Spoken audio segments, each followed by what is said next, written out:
Cosmic energy pulls that hit not only the Earth, but the Sun and the entire solar system.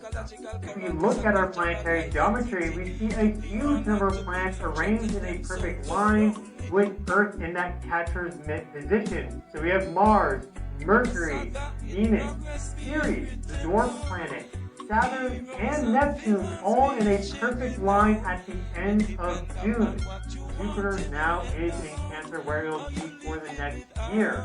And this is unfolding. We're seeing a lot of changes with our oceans and a lot of new volcanism. Mount Etna just blasted off a pyroclastic flow.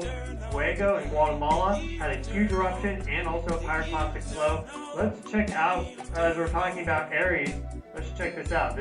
Saturn moving to Aries if we use the Western Tropical Astrology system. Neptune is in Aries. What do they move out of? They move from Pisces to Aries. Pisces is water element, Aries is fire.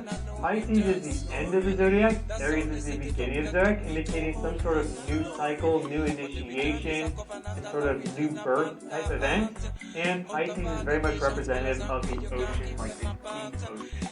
We have this shift that's occurring. We'll talk about the astrology more, but as this is really quite wild, we have actually been seeing the sign of Aries in our reality very prominently over the past about month or so. So if we look at our Sunday, we had this massive plasma filament launch. This was May 12th and of this year, of course.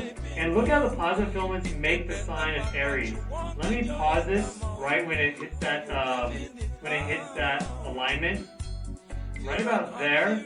So we see the sign of Aries basically with this massive structure on the sun, many, many, many times larger than Earth, of course, because of the sun. And this is the sign of Aries right there.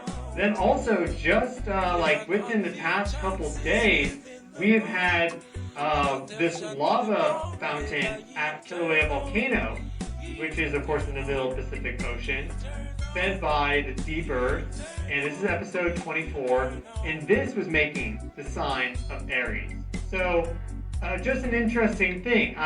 Don't put too much into this, but sometimes I've found in my own personal life experience that the universe really directly shows you what's happening and the energies that are unfolding, and it doesn't take a genius to figure it out. And so I look at this and I'm like, okay, looks like we have some really strong Aries energy. And you consider the fact that Neptune just shifted into Aries for the first time in 164 years.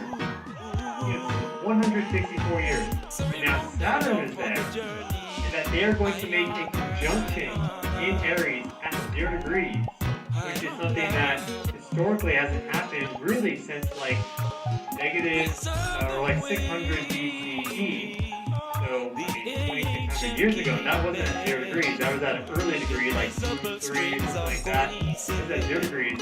It's basically initiating a whole new cycle, a massive new cycle. This is